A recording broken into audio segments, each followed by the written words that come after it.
आणि या लोकांची जी मागणी होती की पूर्णा नदीवरला पूल,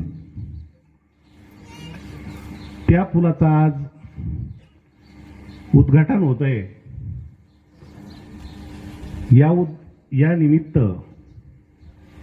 मी आमचं दैवत आज ते या कार्यक्रमाला येणार होते, पण आदरणीय केंद्रीय मंत्री रावसाहेब पाटील दानवे साहेब यांच्या आशीर्वादानं आज आपल्या गावाच्या या पुलाचं उद्घाटन होतंय। या पुलाचं उद्घाटन प्रत्यक्ष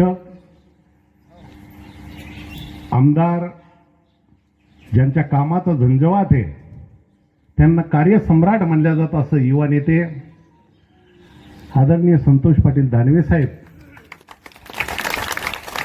आणि आपले लोकप्रिय आमदार